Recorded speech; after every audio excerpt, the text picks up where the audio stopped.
Good morning, good afternoon, and good evening. Whatever time of the day you may be watching this, hope this video finds you well. All right, let's talk about one of my favorite scriptures.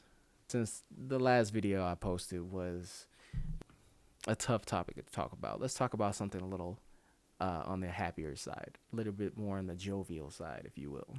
All right, Habbakuk 2:2. Write the vision and make it plain. All right, let's go ahead and read the actual scripture for you guys. Then the Lord answered me and said, and this is the Amplified version, write the vision and engrave it plainly on clay tablets so that the one who reads it will run. When you have plans to do something, when there's a desire in your heart that you want to accomplish and achieve, the best thing to do is to write the vision, write it out, make it plain, and bring it before God. And if it's in His will, He will allow you to do it. Now, yes, we do have our own free will, but you will also quickly realize when things are not in God's will. God will allow you to go through it because He gives us free will. But at the same time, seek Him in everything that you do, because He will let you know, He will give you guidance on, hey, maybe you shouldn't go that route, or hey, yes, I encourage you to do this. This is in my will.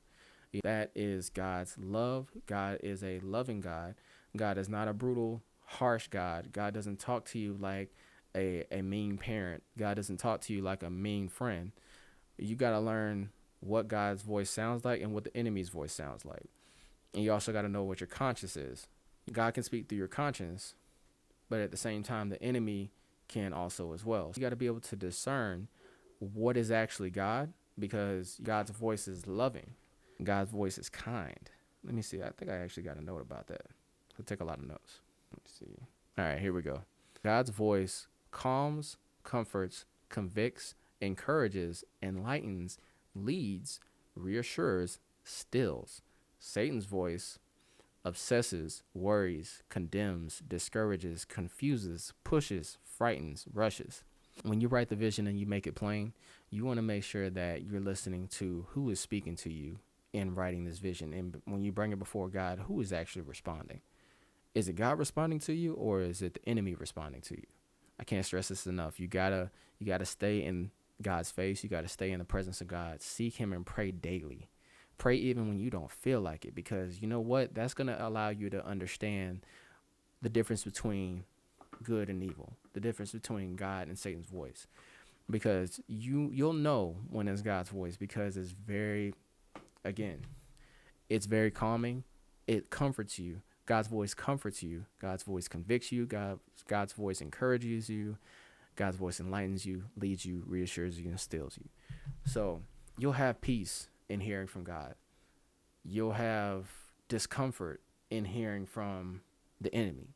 You'll worry because of things that you'll hear from the enemy. And the enemy can actually disguise his voice to try to sound like God, but you have to know, you have to spend time and develop a relationship with God to be able to know, this is actually God speaking to me, or this is actually the enemy. Listen, guys, write the vision and make it plain. If you have a desire in your heart, write it out, make it plain, bring it before God, pray on it, meditate on it. You'll get your answer. Hey, hope this helps. I hope this message is giving you some type of peace about life and some understanding. Love you guys, and I'll catch you in the next one. Peace.